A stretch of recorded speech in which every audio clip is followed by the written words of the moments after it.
shawala standing there, and they would all, one of them would always bring me home, and they had all assumed that I am the priest of this synagogue. I'm the head of this synagogue. So they would keep asking me, "Are you are the priest?" I said, "No, no, no, I'm not the priest." But it looks as though you are the one. I said, "No, no, no, I'm not at all. It has to be a man." Of course, in the West now there are many women rabbis, so it's okay. But it was very difficult to convince that I was not, and I was just I had come for one of the events or prayers or something like that.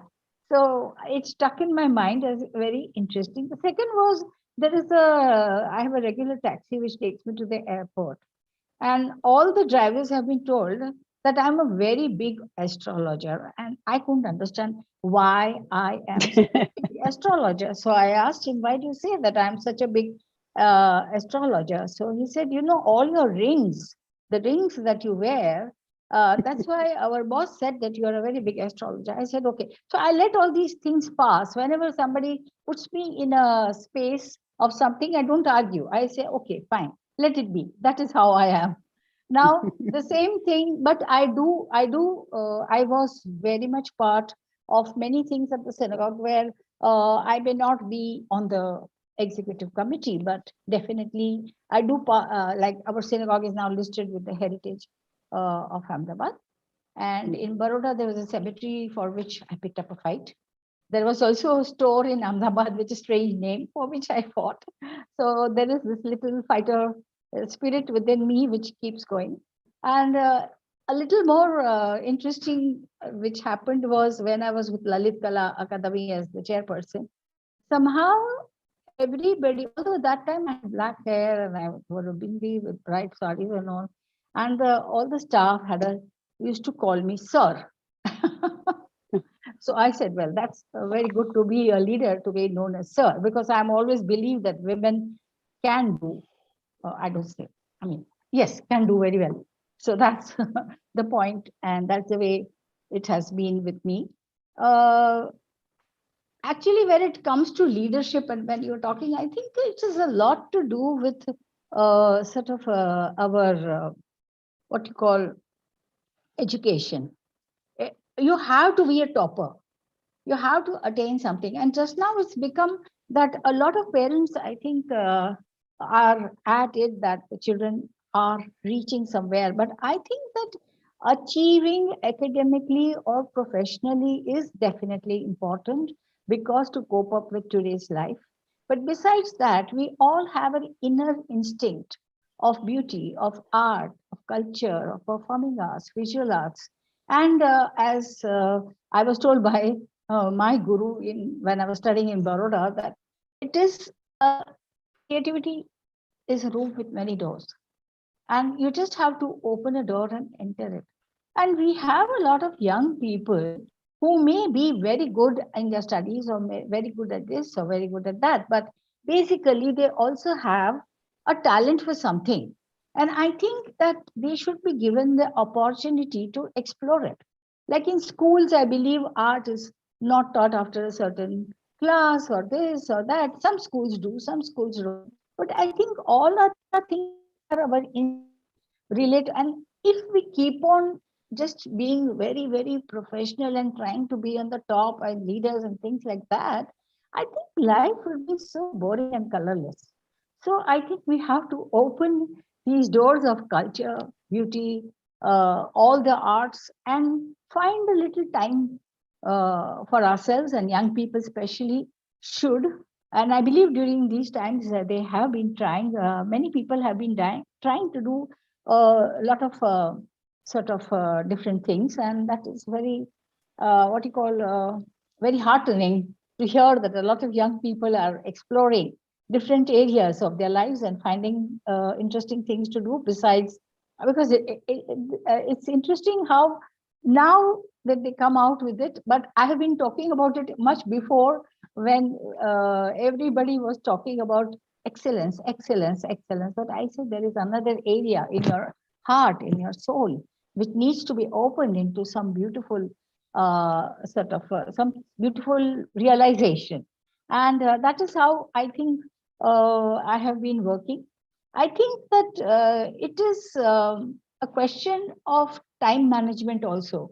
How much time can you find to give to yourself to find and explore what is it you like?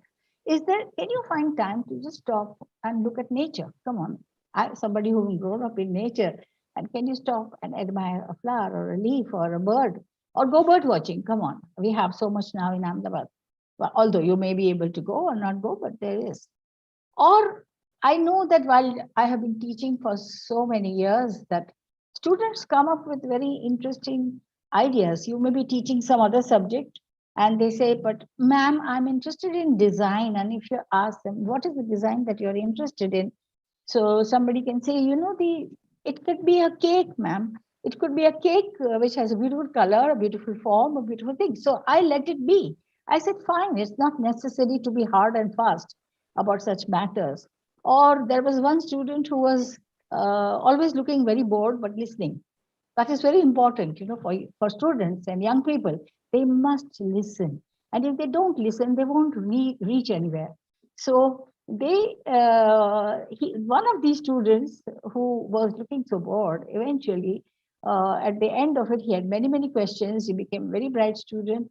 And he now is a very good exhibition designer. And I'm very proud that he can explore various areas. And there are many such. One even started designing rings and sculptures and sculpting and things like that. So a lot can happen that you have to give them the freedom to explore and express yourself. And I often think about Gandhi, Mahatma Gandhi, uh, in this matter of leadership. We don't have to have a physical sort of great presence or great clothes or anything like that. Mahatma Gandhi, the way he did leadership, the way whatever he did was with a sense of it. I think is the best example for us Indians, for us young people, that we should never forget the way he sort of led the country. And I think that, like, see, there is one little, while I was talking to Narayan Desai, who used to do the Gandhi Katha, and he told me once that the women in the ashram used to sometimes get tired of making chapatis every day. So he kept one day aside for the women to sort of not to make chapatis, but bake bread. So you see, this is what you call an innovative mind. And that was Mahatma Gandhi's, that he said, okay, let them bake bread.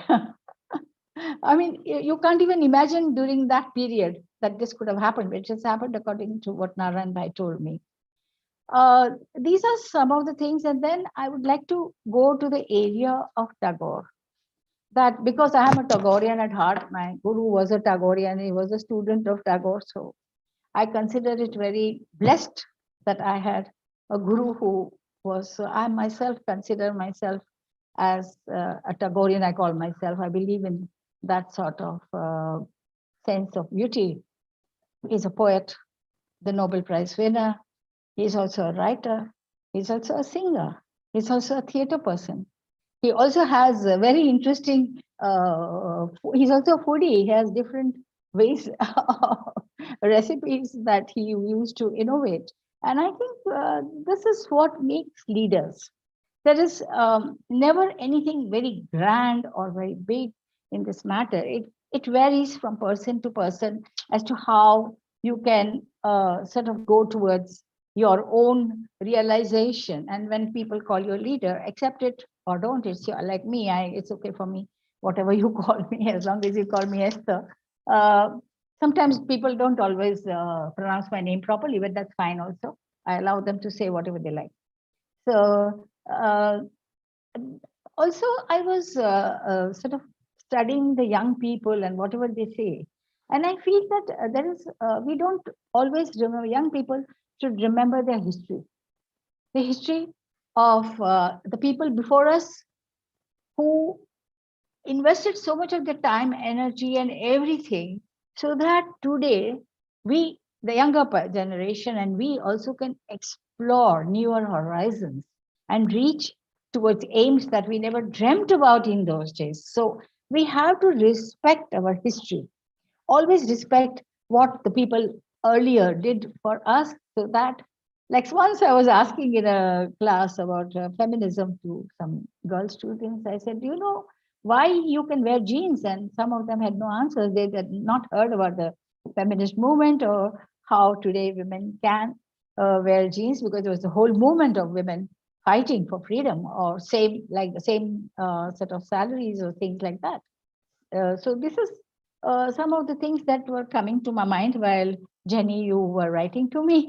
And I was thinking, so then I went back to the time when I was working in the hutments of Ahmedabad with Father Elvity of St. Xavier's Social Service Scheme. And that's the time I discovered a lot of untrained artists. And one of them I remember was Pushpa Rajaram from Mathura.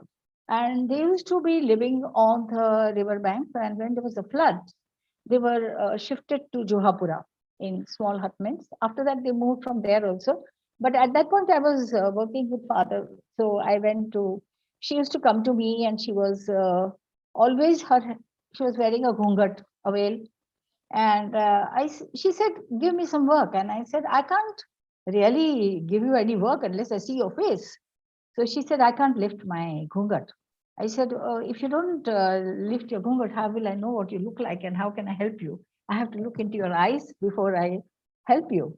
So she lifted her ghungat and I saw that she had the most, drawn a most amazing sindur line, and she had colored her eyes with a beautiful line. And I said, okay, and this was just by instinct that I have. And I said, maybe you can paint, and a totally uneducated woman from Mathura. And I brought her a lot of material, and we said, let's use art for development and art, like action through art and things like that. So she started painting, and slowly, slowly, she even started lifting the ghungat. And then she went to night school to learn reading and writing. And eventually, her paintings became so famous through various exhibitions that I held and we held together with the institutions that we used to work with. One was Awaj, that is Hila Pathak. And that is the time that sort of she was invited to so many workshops all over India. Eventually, she became very conscious of her presence, of her identity as an artist, as a woman. And then they all moved to another area where people from Mathura were living. And it was very interesting to know that she was known as Mastrani. And I was very proud that from a totally unknown, faceless woman, she had transformed into a Mastrani. So this was some of the things that I have been thinking about while we have been discussing this subject, because it's very difficult to sort of say leadership as such. You have somebody looking very strong and powerful, going with a flag and saying, I'm the leader, but that's not the case. It's small little things which make leaders, which make people, which give identity to people and things like that. I think young people, before reaching anywhere, they have to stop first, stop, see, look, and think. That is how I look at sort of these things. Like, suppose you are in a group of young people, and you will find that some of them are very silent. This is all these years of teaching has taught me. But I find that they're thinking. You don't give them this that we want to hurry them up, chalo jaldi. But that's not the case. You have to let them think. They have to look. Suppose it's the old city. Let them look at the buildings. Let them see at how the vendors sell and say, આવો બેન જુઓ પૈસા નથી લાગતા જોવાના પૈસા નથી લાગતા. That's such beautiful phrases. That's literature for me. So these are the things that you have, or they'll offer you cutting chai or kuch thanda. And these are the things that you have to learn to communicate for your own growth. All levels of society break into one section of society. And these are some of the things which I have been thinking very strongly. And I think they also need to speak out. And that is very, very important. like say something is happening in Ahmedabad, whether they want to talk about something, whether it's architecture or a lake or a river or whatever, a tree being cut down or whatever. I think young people should be given the scope to speak out and talk about it. Otherwise, it will never work. And while I'm talking about I want to go towards a point which is supposed to be about small things. Once, while I was, I mean, I have written the book Ahmedabad, City with the Past, entirely for 2 years. I went around Ahmedabad in an auto, and only one auto. And his name was Karan, the driver. Now he's bought a Uber and all that, so it's over. But he was very instrumental in taking me around everywhere. And once he said, Ki, have I seen Hasti Bibi? And I said, what is Hasti Bibi? I've heard about it, but I have no idea what is Hasti Bibi. He said, Hasti Bibi no goklo. But even if any child is crying or very sick or upset, you take the child there and you do the 7 days of whatever has to be done, and the child starts smiling. And I said, this is amazing. So I said, this time you take the auto to Hasi Bibi no Goklo. So that's how we landed up somewhere on Relief Road in a little lane where if you were not careful, you'll be hit by another vehicle. But that's how we landed up in Hasti Bibi no Goklo, which was just 9 inches in the wall, a small window in the wall. And there was a bed of, there was nothing actually, just one diya, some roses, agarbatti, and that's all. And I said, so what do you do? I say, they say you just put the face of the child in the goklo, and for 7 Thursdays, and on the 7th or 8th Thursday, the child is okay, fine. So then Hasti Bibi was a real person, it seems, 500 years back, who used to hug these children and stop them from crying. So that became a very important story for me. And what do you do after the child? So I asked, what do you do? There was a Panka Galawala nearby. So he was, and then her grave is also nearby. So I asked him that, what do you do after sort of the 7 days are over? So he says, you just bring jalebis because Hasti Bibi loves jalebis. So you offer jalebis. That is the beauty of Ahmedabad. And that's why I was thinking that if you want students to understand the heritage of a city, you have to understand the stories, like why Patasani Por or why Navtar Nipur, because it seems, according to people sitting there and hanging around there, first of all, you get Navtar na samosa. And also, it seems there were 9 toddy trees there once upon a time. Now imagine a small little pole with 9 toddy trees and Navtar na samosa. Everything together makes a beautiful story for a student. So I think young people have to explore these things. And I would like to end this by saying that everybody, including old, new, young, everybody should understand that first, small is beautiful. The rest will follow. Thank you.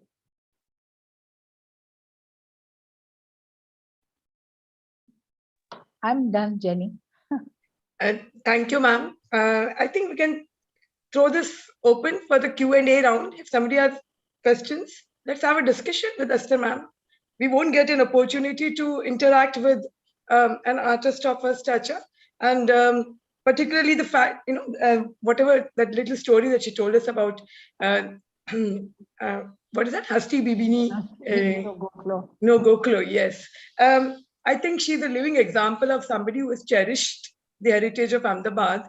And since Ahmedabad has earned that World Heritage City status, I think she's the right person to tell us, a lot about the old city, because she's always been a part of the old city. Yes, and I believe I grew up in the old city. You grew up in the old city, yes. And your father was instrumental in setting up that zoo and creating a green zone, a green lungs to the city, and brought the first animals to Ahmedabad and convinced the people of Ahmedabad to accept.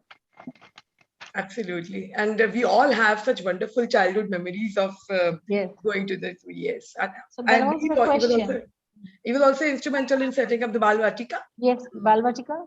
And all over Gujarat, whatever was happening in terms of wildlife, he was the people asked him about everything. Jenny ma'am, I have asked, I'm sorry, I'm a little unwell, so I'm not able to put on my camera. But Esther ma'am, I'm Dr. Shubha Nigam. I'm with the Hello. MD Arts Yes. department. Hello. I've just asked a question, ma'am. I didn't read it properly. I'm sorry. Yes, I'll repeat it for you. I wanted to ask a question on behalf of many young students that we come across. Mhm. Have you also been asked this question by the younger generation, whether art is remunerative enough or no? Whether, I mean, indulging in art and artistic pursuits generates remuneration or no? And if Yes. yes, is it enough, so to speak? Well, I would say that yes, a lot of before going into the art field, a lot of parents worry more about that than the students, I would say. But earlier it was difficult, but now we have many galleries, and there are a lot of sort of people who are supporting art, so it is possible to survive. There are now a lot of freelance artists who are able to survive, and Okay. so that is one of the plus points today. Today. Earlier, that was not the case when I was growing up. It was not the case. Right. And what do you have to say, Esther ma'am, about the increasing influence of the digital world in our lives? I think it's very interesting. Is an art perceived by you or no? I mean, I like anything that is done with honesty, sincerity, Wow. and even if it is digital, as long as the artist is honest enough to say that the artistic skills are intact, I am fine with any form of art. Oh, fantastic answer. I think, Thank Jenny ma'am, that answers so many of the you. apprehensions which our students Yes, express in front of us, I believe. yes, Right, yes. ma'am? As long as your background and your skills are fine, you can explore anything you like. Oh, fantastic. That's why I say creativity is a room with many doors. You can do what you like. But keep your the inner strength intact. Keep your skill intact. Keep your technique intact.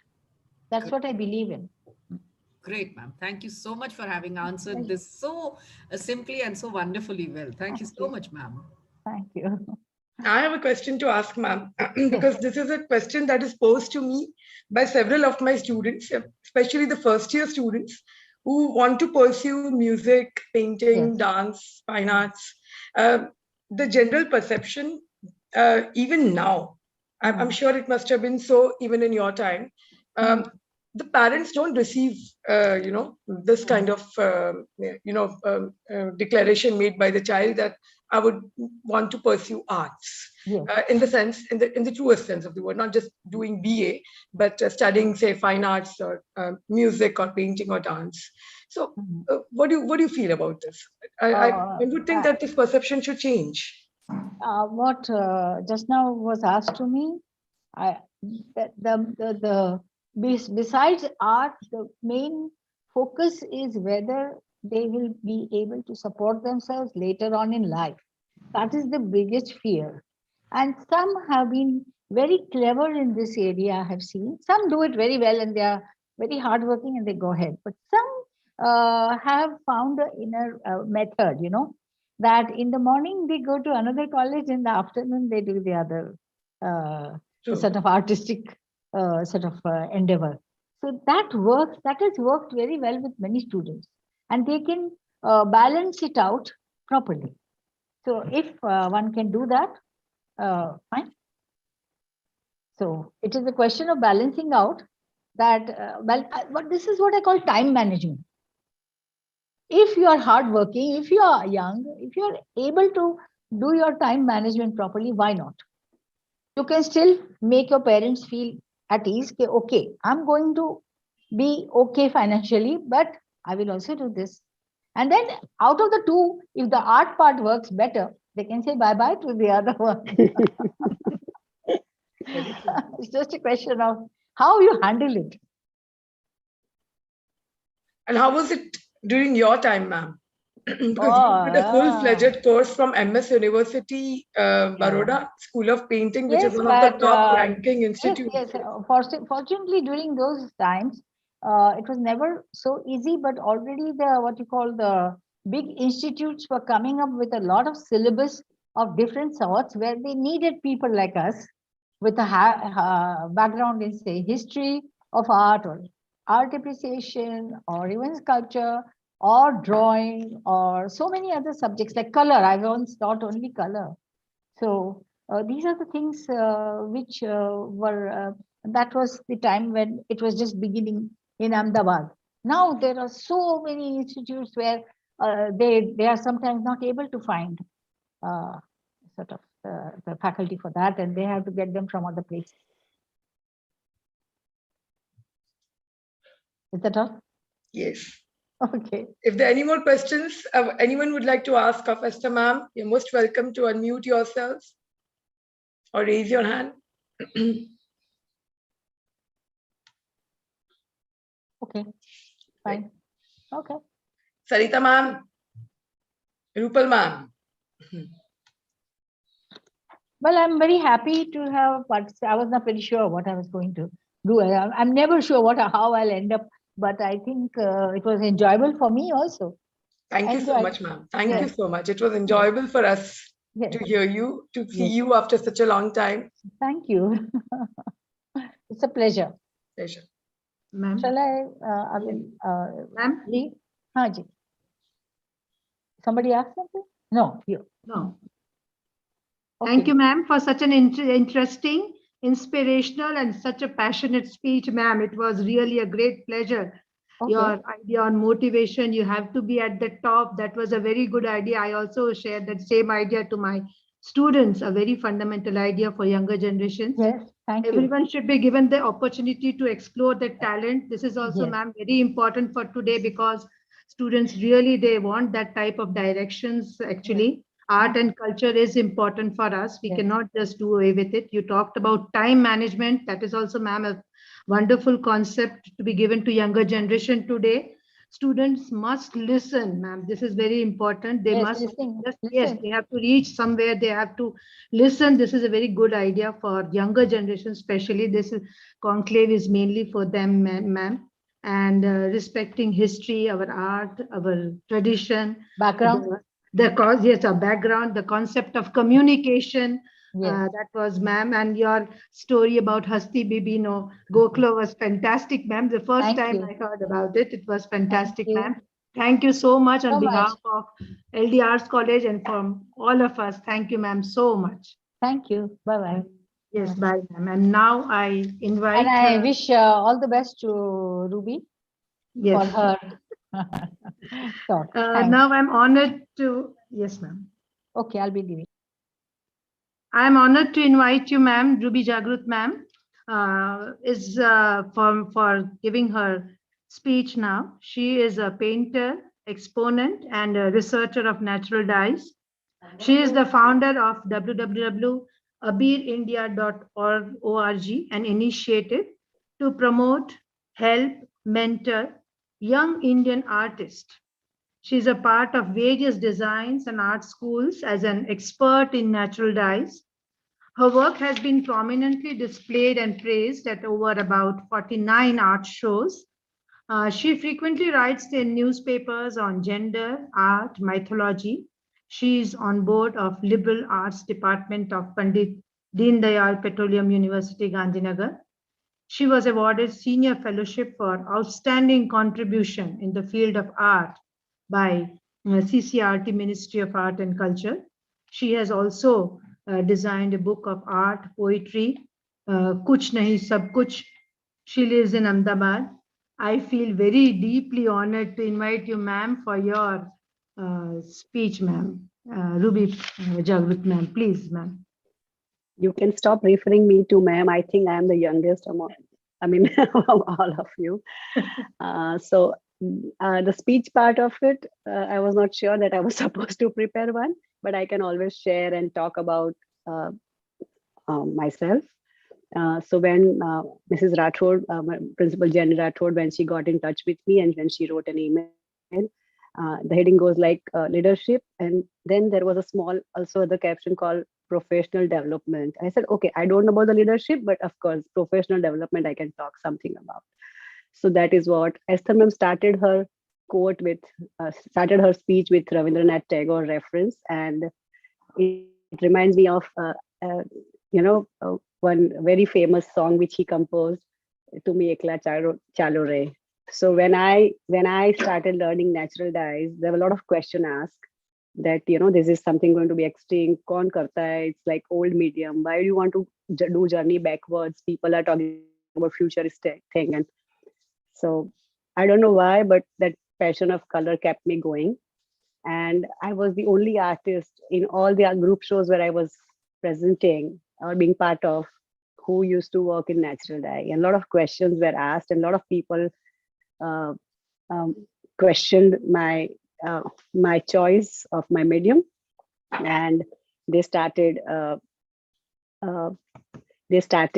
telling me that, they are not as bright as acrylic colors, they are not bright as oil colors, the technique has its own limitations, why do you want to do it, and stuff like that. So but I kept doing it, and I kept learning from other masters, and I kept uh, researching in the field, uh, and I at least now know that I can do reasonably thick-tack painter, reasonably good painting in uh, natural dyes. That is what I used to identify myself with before 2015 when I started my foundation. Since we're talking about professional development, I think I'm among few lucky where my passion become my profession. I love painting. I love exploring with dyes. I love doing that journey from blank canvas to beautiful, presentable, reasonably good painting. You have to do that journey. So I've been lucky enough to pick my passion as my profession. I started realizing that my relationship with my canvas were becoming little less gratifying after a point where you've done a lot of shows, where you've been part of a lot of uh, group shows, and you start earning a little bit out of that, and then you realize that I realized that it is not giving me that immense joy which I used to get, because I wanted to do more, and I wanted to do more with the things I understand and identify with. So the only thing I understand and identify with is art. So I had to create something, a different avenues to explore my understanding of art. And that is how my foundation came in picture. That is how I started my foundation, which opened a lot of different avenues, not only for the artist, but for me. I learned on the way. As I said, Ekla Chalore, I started the foundation on just with the name and little bit of understanding what I want to do and why I want to do this. There was a clarity that I want to do this. My foundation should work in this parameters. That's the only thing I had in my hand. No money, no fund, no people, no friend, no family, because everybody was little, reluctant that why you want to. The moment you create a foundation, you are no more a person. You become an organization, irrespective of how many people are backing or behind that organization. You have to put yourself aside, and you have to serve your objectives of your foundation. So it was a big leap of faith which I took, and along the side I kept painting and kept exploring and kept, that was more of like food for soul, which my painting, and probably the foundation was more to do with my greediness of doing more and more, being selfish, to learn more, to understand, but to do more to do more uh, uh, with my understanding of art. So when you want to be a learner, seeker of life, you want to learn and seek every day, every day new thing. My foundation gave me that opportunity to learn new thing every day. Every year when we open call for entry in my foundation, we receive more than 1,000 artworks. I'm talking about the first year, right? Last year we got even more than 2,000. So I have an an opportunity to look at 1,000 artwork. As an artist, it's like, a, a kid in a candy shop where you don't know where to look and what to do. Every year I go through that process of selecting work. Every year I sit with this immense uh, senior and experienced jury, and we go through this process where we select the work. And I am like a young little kid, little girl, looking at every painting and learning and appreciating something out of it. So this foundation helped me to look into other people's eye. When I say eye, it's their eye, their skill set, the technique, the paintings, their journey. So I always tell my people that, whenever somebody is sending you a painting, is also sending your part of his life to you, because you can't manifest or create a painting without you experience it or feel it. So respect the work, take good care of artworks. So I see they give me an opportunity to peep into their lives when they send me their artwork. I feel a strange connect with all my artists who send me their work. So this has been a routine exercise from last 5 years, where we at Abir open call for entry, we receive artworks, we create a jury process, and then we put up the show. So I don't know, along the side, I have learned to be more organized. I don't consider myself leader or somebody. I mean, my narrative does not fit. When I say leader, it is for people who have all gray hair in their head, not me. So what I identify with is, I'm somebody who is very, very organized, because I want to paint. I'm also writing, because I'm also taking class. I'm doing a lot of things. I'm also mother of 2 kids. So I have to be very, very organized. And when you are very ambitious, when you want to cater to everything at your best, you have to be organized. So I think this journey of last 5-6 years, where I started working with Abir, given me an opportunity to become a very organized person. So I have ticked the box, to-do list, I have timetable, I have scheduled, everything is, and that is how that work culture I try to imbibe in my office. So people are very, very, now I don't know, when I was in Bhopal before a few days, and somebody come to me and said, "Aap kya karti hai?" So there are a lot of things I do. I said, "Oh, I also have this magazine. Achha, I also have this Abir Space, which is an online gallery. Oh, achha, I have also Abir India Art Foundation, and of course I am a natural dye painter." So I'm kind of in a lost, my address has been lost for now. I don't know where I belong to, but I try to be to uttermost honesty to all the areas which I want to explore to the fullest. The other thing, because your title says a professional development, I sincerely feel, I think somebody asked Esther ma'am that about how much an artist would earn or will be able to sustain, something like related to that, right? What I believe is, you have to believe in yourself. I have done journalism. I have not studied art. I have from my family. My father was commissioner of police. There was no art scene or no art environment anywhere in the house or near the house. So it's about you identifying yourself. What do you identify with, and what do you want to do with your time? How do you want to take choices you want to make? What kind of choices you want to make in your life. So when I did my journalism, I realized that I worked in the paper for few months, and I realized that I'm not cut for it. I can't do it for a long time. It's too much of cruelty and too much to handle, work pressure or whatever. So I knew one thing, that I'm an artistic person. I like to create. I like to look at new, good, colorful things. I would appreciate a good dance number. I would like to appreciate some good music. I would go to Saptak and sit there and listen to, maestros and appreciate their rags. So I understand one thing, that I have this kind of a bent. I have a bent towards art.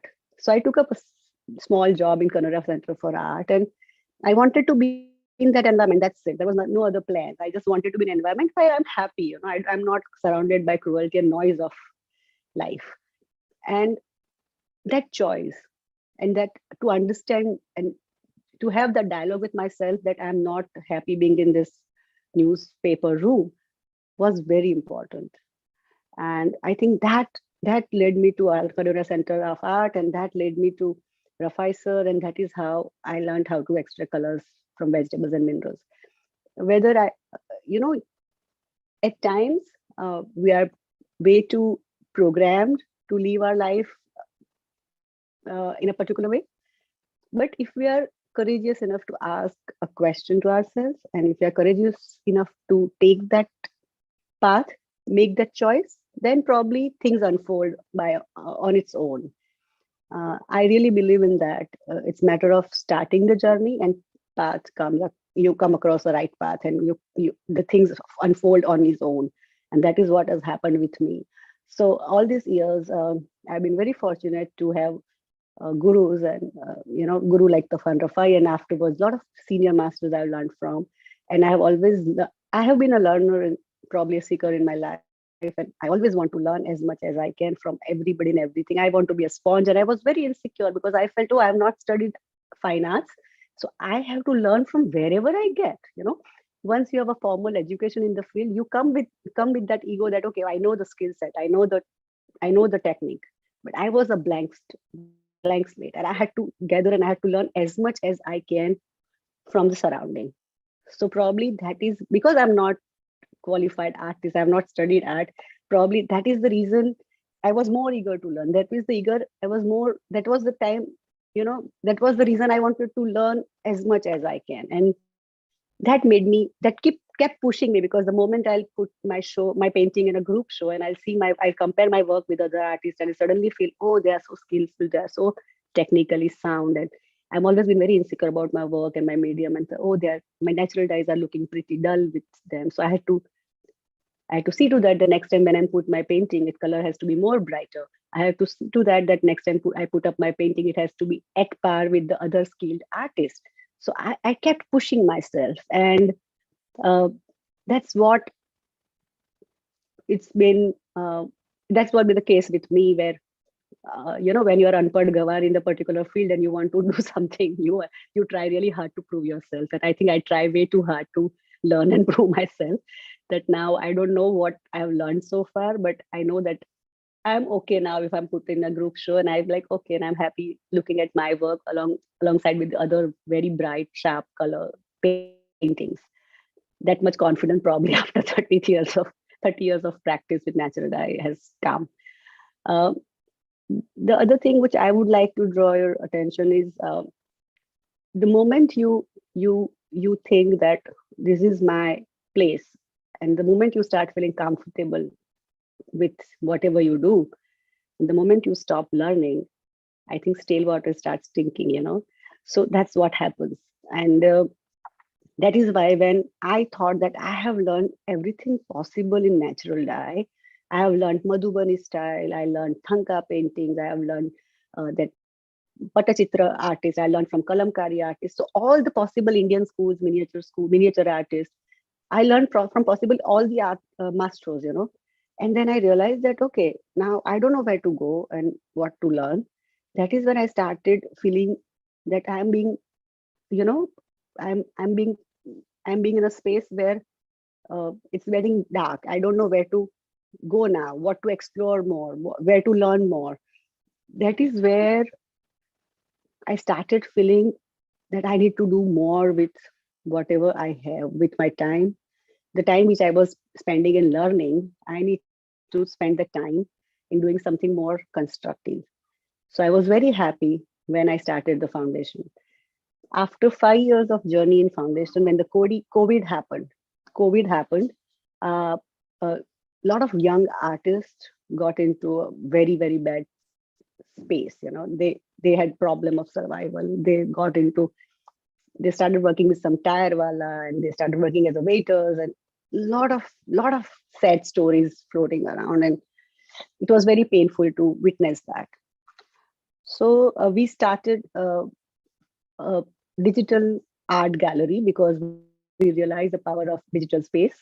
See, we are here, so many people together without mask, be talking to each other. So we cannot undermine power of digital space. So in 2009, 2020 December, I decided, 2020 December, I decided to come up with this digital space where my young artists of Abir can exhibit their work and in a democratic way, and people can see their work. And it is a platform called abirspace.com, and people have started looking at it, and they felt, uh, you know, at least acknowledged. That work has been acknowledged, and that digital space has given us a lot of confidence that uh, irrespective of the space, if you are living in Darbhanga or you are living in some Robertganj or Sarafali, you can still present your work in a nice way, and you are opening doors of your studios to the world. So we have this digital space has given incredible platform to all young artists who are associated with us in Abir to present their work. So abirspace.com was the last venture which I felt was necessary, and it came out of this dark time where I realized that we need to have a place where people can, irrespective of their this location, can share their work. That is how the abirspace.com came in place. So while we were designing abirspace.com, I realized that you called me after 30 years of practice of natural dye. But when I was my early years, when I was 3 years in my practice natural dye, and I wanted to talk so much about how to go and where to learn from and who's the artist who will mentor me, I had nobody to talk to. I had nobody who can guide me or handhold me. I needed a mentorship. I needed then my guru was of course there, and I learned from my relationship with my guru that you need somebody to handhold. You need somebody who can handhold you, mentor you, help you, guide you, tell you what to do, what not to do. So Abir Pothi came in place because we want to create this voice, this constructive, timeless articles where anybody can log in and read, and create an awareness about art. The biggest thing or the most common thing I come across is हमें तो art के बारे में कुछ समझ नहीं आता. And I said, there's nothing to samajh, nothing to samajhna, you just have to experience. Either you like it and you don't like it. If I take you to flower shop, there are 15 flowers, but you like one flower, but the rest of the 14 you might not like it. It's like that. It's very personal. It's very subjective. So we are trying to create a bridge between society and art. It is actually part of society. In our older time, people were doing rangoli and putting toran in their door frames and very artistically designed that mandir or whoever their worship places. So that has come from the way you see the South Indian banana leaf ke upar, they put this food color wise, and so it is like artistic bent towards doing something which is there in everybody's life. In the morning when you open a closet and put a nice dress, because you can put two colors together and you think it will look nice on me. That is what the brain space of yours which telling you to wear, and that is what the brain space which I call artistic brain space, which people are able to relate to. Actually, it's not that you don't have artistic brain space or you don't understand art. You do understand art, but you're not explored that part of your brain. You're not trained your muscle to see art. In Western countries, that's like mandatory for junior schoolers to go to art centers, and every now and then they are taken to art centers and museums and stuff like that. How many kids we see when we create art? We don't have visitors who are younger in our art shows. So as a society, we don't have that awareness, and we are not probably conscious because we never felt it necessary to have that artistic bent.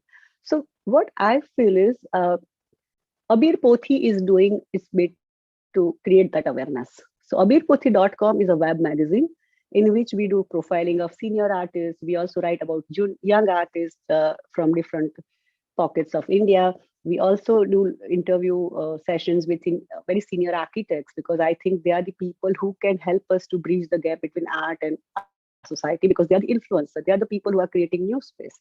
So Abir Pothi is doing that beat where, of course, with the help of team, we have very senior people working with us, and you can do it on your own, certain things. So Abir Pothi is predominantly working to create a content which has to do with visual art.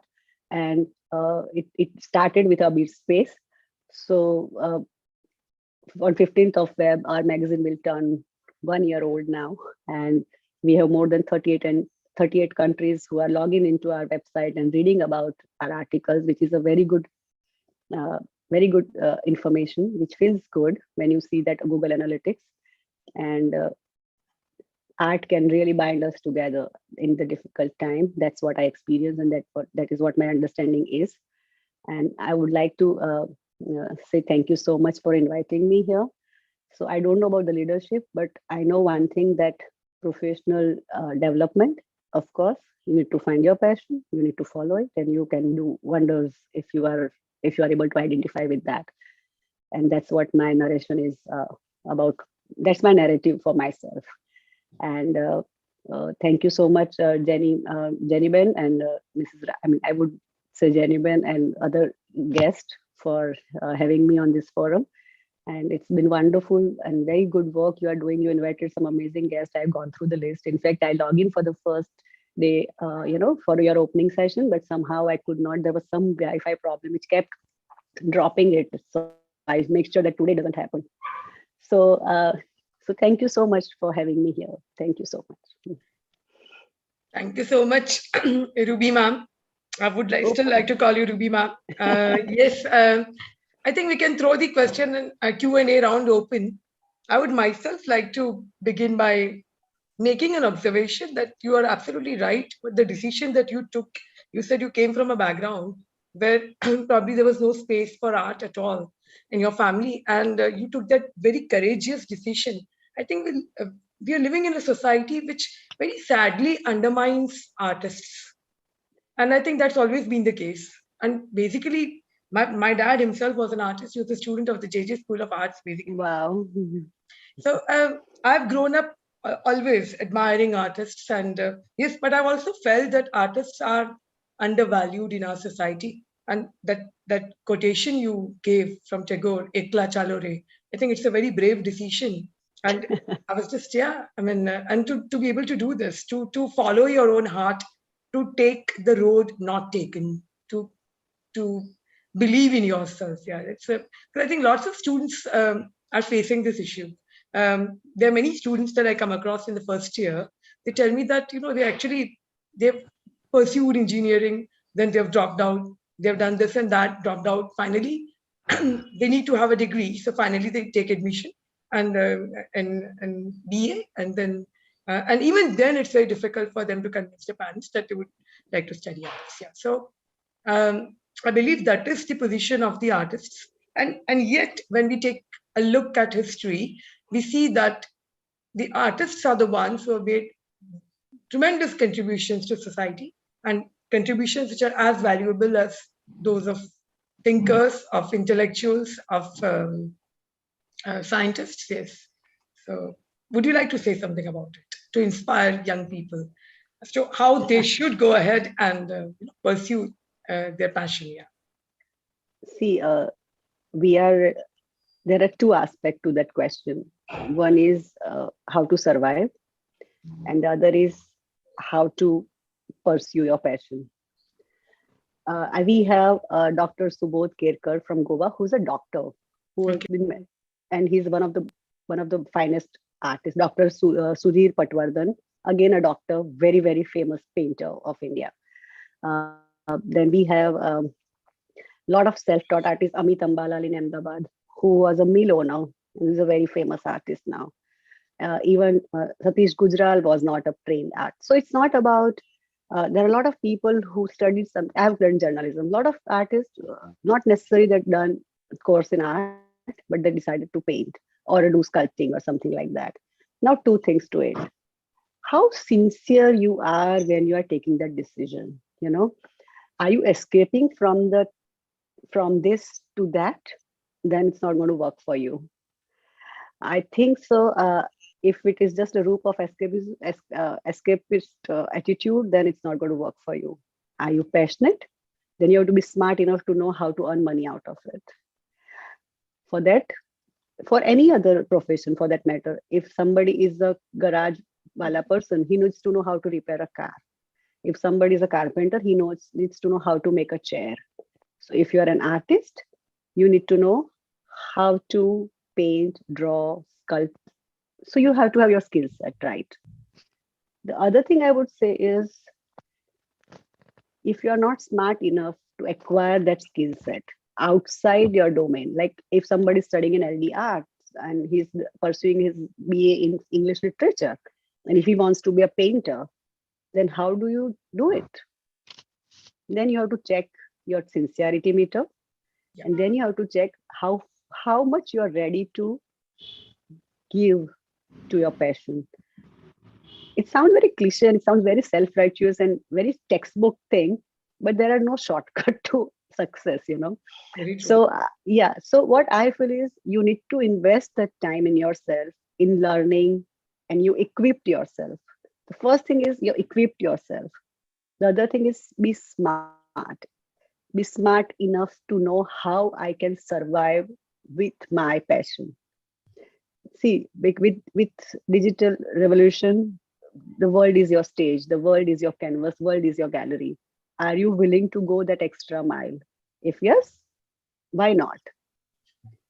There are artists who are also music composers and who are also a theater artist. True.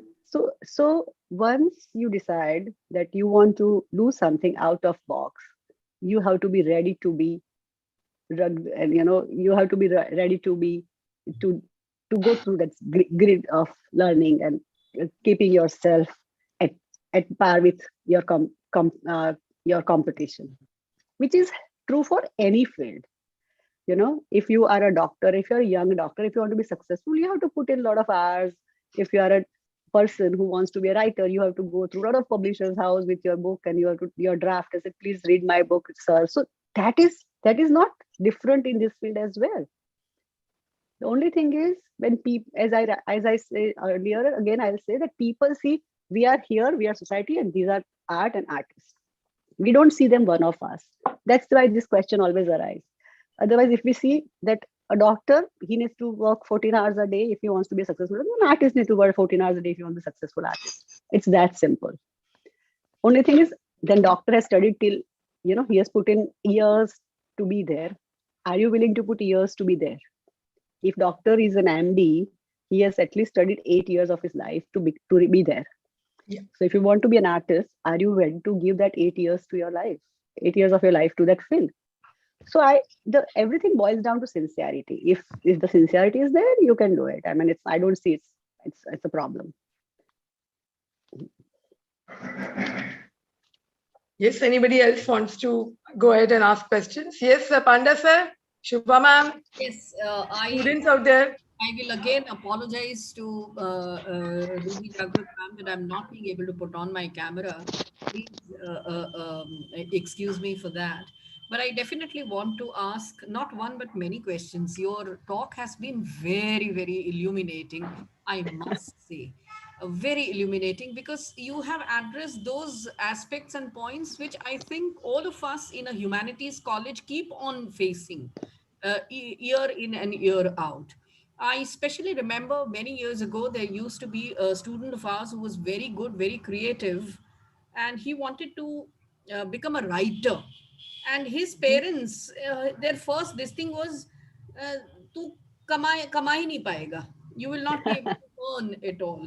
And usko itna discourage kiya that they forced him into something else, which is, I think, it's a very normal thing we see around us, particularly, कि वो writer बनना चाहता है, वो कुछ digital art में कुछ करना चाहता है, but then somehow or the other the parents discourage. And I am sometimes, Jenny ma'am will agree with me, that we are very short of words at times to such parents, to such students, कि इनको कैसे समझाएं. Can you tell us something about उनका passion कैसे measure कैसे करें? I mean, it's a very catch-22 वाला kind of a situation and question. But at least give us some cue, ma'am, कि किस तरह से, I mean, how to, go about it. I agree with you that when you very clearly said that you have to have that passion, and art cannot be a medium to escape. It cannot be picked up as a medium of escapism. Yes. So, I would love if you could give us some insight onto how to talk to such students, because we come across them every day, perhaps. So again, I would say the same thing, that I don't know how to measure the passion in somebody, Is the- but I can talk about myself that I I gone through that uh, that that time and space where I was not enjoying myself, in that newspaper room, and I realized that I am very uncomfortable. I don't have sense of belonging. True. So it was not my calling. So what I feel is see when a young student or somebody who's not enjoying his or herself in your classroom, that means either he wants to do something else, G. or probably the subject is of not his interest. I don't know how do we measure that, but we can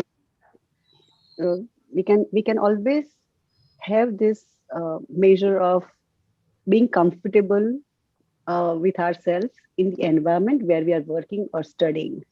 True. True. And one step ahead of comfort is enjoy. If you are enjoying yourself being in that environment, and uh, uh, then I think we know that, okay, I'm cut for it. Okay, I'm enjoying this space. I'm enjoying this interaction. I'm enjoying uh, this time and space, whatever is happening around me. Right. The problem is when I'm not from a very ancient generation, but still, when we were growing up, there was no iPads and there was no True. the distractions were very less. Very less. Yes. Shubham, fortunately or unfortunately, with this revolution of digital space, the amount of attention span has reduced to 3 minutes, 2 minutes, Very 1 minute, true. Very true. right? Very true. So even they are not able to be honest to themselves, that are they enjoying this or not, because of the content of the thing which has been delivered to them, or because they are so distracted with their Instagram and their social media thing, and their social and the peer pressure. Very. So it has to be, it is very subjective, first thing. The other thing is, one will have to ask very, very harsh question, ki if you are put in a jungle without your phone for 10 days or 7 days, what thing will keep you alive? Ah, fantabulous. Would Fantabulous. it be a music? Would it be dance?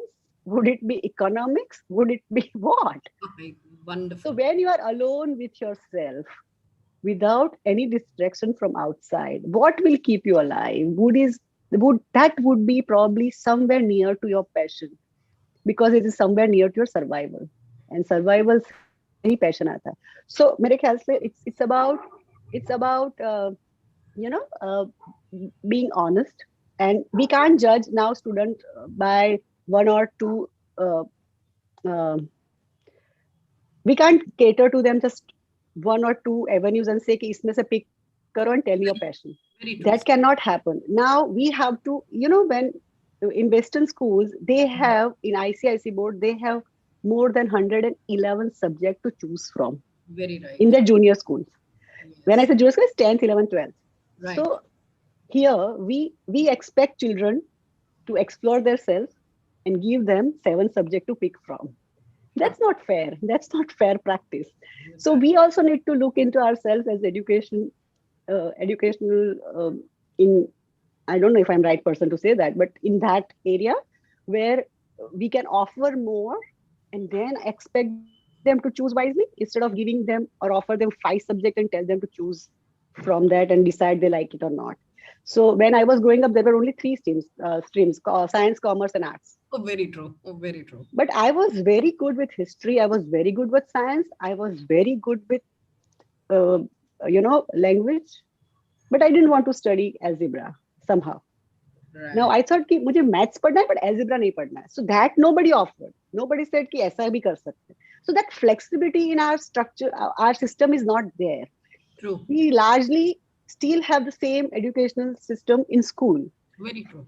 So we cannot entirely put the blame on young students that they are not sure, because they have not. So when they come to college, they have a sea of things to pick from.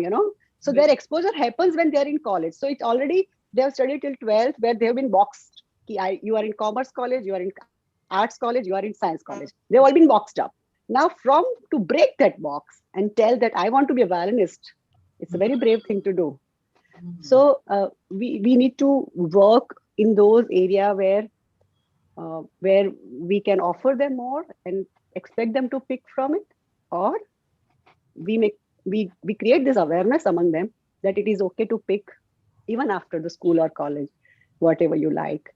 Very and and of course show them way to survive in whatever they are picking. The problem with our institute, I don't know, I should not be saying this, but they teach amazing stuff, but I don't know, in school there is I have not studied uh, in engineering college, but I know ki engineering college mein they make you engineer, but they don't teach you how to sell your skills as an engineer. Oh, very true. I fully So agree, ma'am.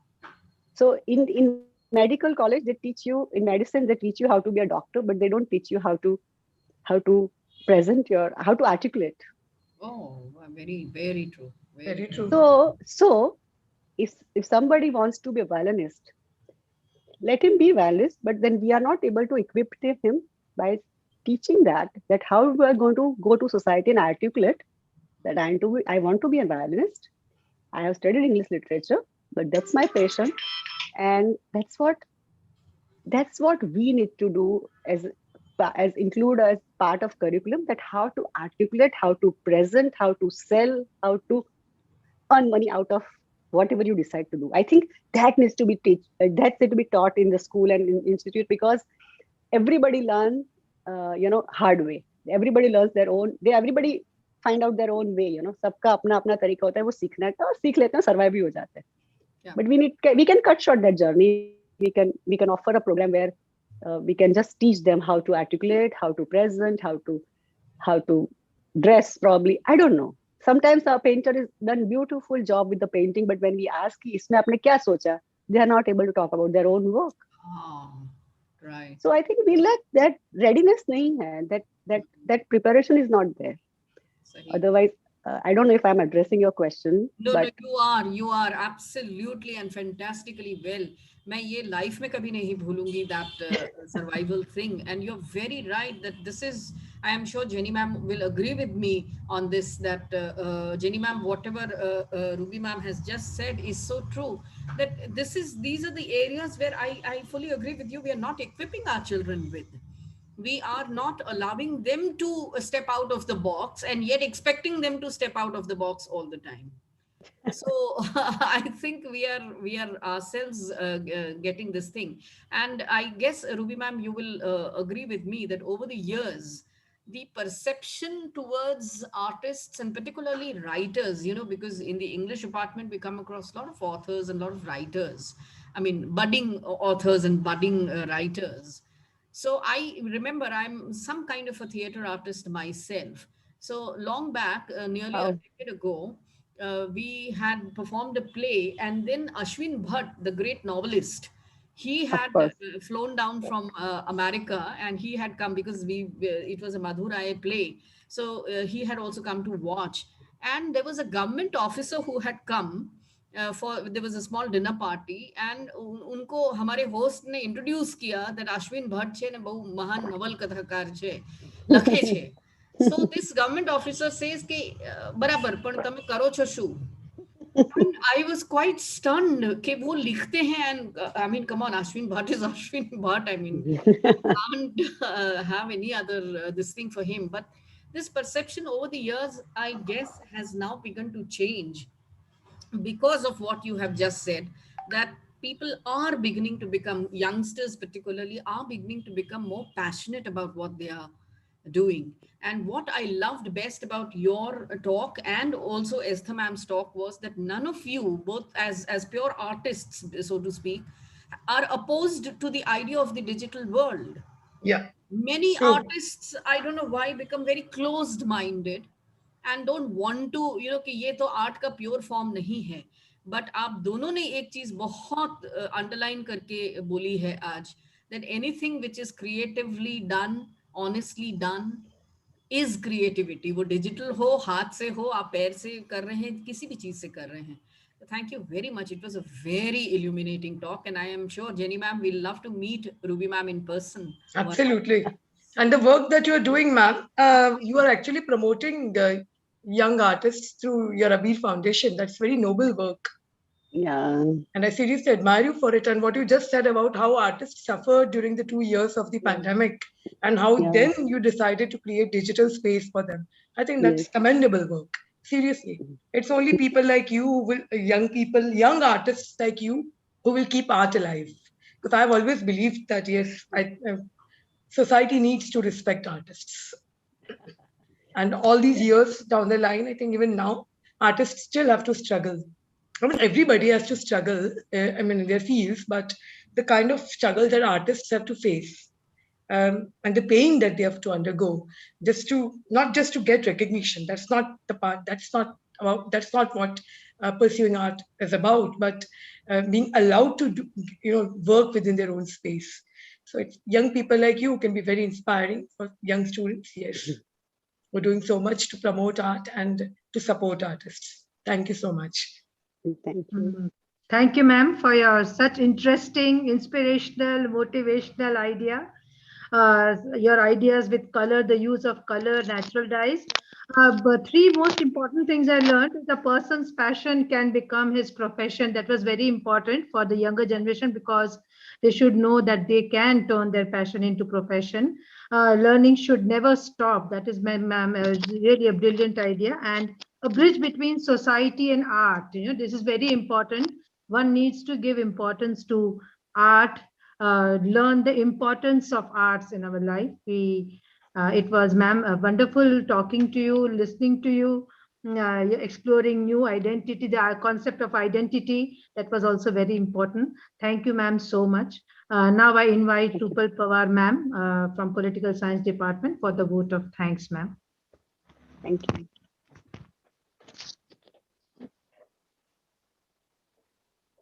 Rupal ma'am, आप अपने आप को unmute कर लीजिए please. Video.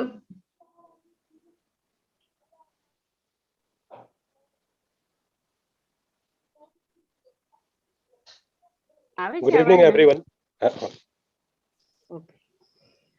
Ruby ma'am, मैं आपके ये विचार से बहुत प्रभावित हुई हूँ कि जो स्ट्रगल करता है वो ही कुछ पाता है।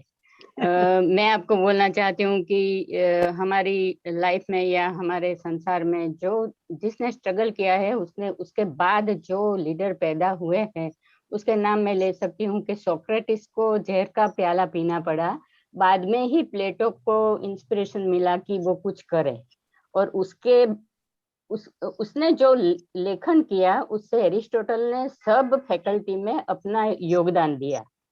तो एरिस्टोटल को हम एवरी फैकल्टी में एरिस्टोटल के बिना हम पढ़ा नहीं सकते हैं।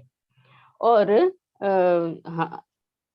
Every dark times born of the leader. हम ये कह सकते हैं कि पेंडेमिक में आपने जो स्ट्रगल किया और जो आपने वो एबी करके कुछ बोला, तो मैं ये भी कह सकती हूँ कि जो सोनू सूद ने जो किया तो हमको एक लीडर मिला। और कल मैंने जो ये सेशन में सुना उसमें मैंने सुना कि social leader, political leader, every faculty has a leader. तो मैं आपको मिलना चाहूंगी और आपकी बात से मैं बहुत प्रभावित हुई हूँ। मैं यही वर्ष में रिटायर हो रही हूँ और आपके साथ मैं कुछ काम करना जरूर चाहूंगी मैम। मैं अहमदाबाद में हूँ मैम, कभी भी मिल सकते। ओके, यू ना मराठी मैम? ओके, तो जेनी मैम, मैं अपना वो आपने जो काम किया है मैं उसमें आगे बढ़ती हूँ। आज की मीटिंग में उपस्थित BM Shah sir, LD arts college के faculty members, principal Shri Jenny ma'am, Shrimati Esther ma'am और रूबी जागृत मैम का मैं तहे दिल से आभार व्यक्त करती हूँ। हमारे स्टूडेंट के लिए आपका जो लेक्चर था वो बहुत इंस्पायर रहा होगा और रहेगा भी। आपने अपना बिजी शेड्यूल में से टाइम निकालकर हमारी मीटिंग में उपस्थित रहे, इसके लिए मैं तहे दिल से आप दोनों का आभार व्यक्त करती हूँ। जेनी मैम, आपका भी आभार इसलिए व्यक्त करती हूँ कि ये काम के लिए आपने मुझे चुना और ये मुझे अपॉर्चुनिटी दी कि मैं ये काम करूँ. Thank you, ma'am. Thank you so much. Thank you. Thank you, ma'am. Thank you. So much. Thank you, Mrs. Rathod, for inviting me. And thank you, everybody, for listening to me. Thank you. Thank you, ma'am. I'm leaving the meeting, okay? Yeah, thank you so much. Bye-bye. Thank Thank you you. so much for accepting our invitation. It was really very inspiring to hear you. Yes. Thank you. Bye. Bye. Right. Bye, ma'am.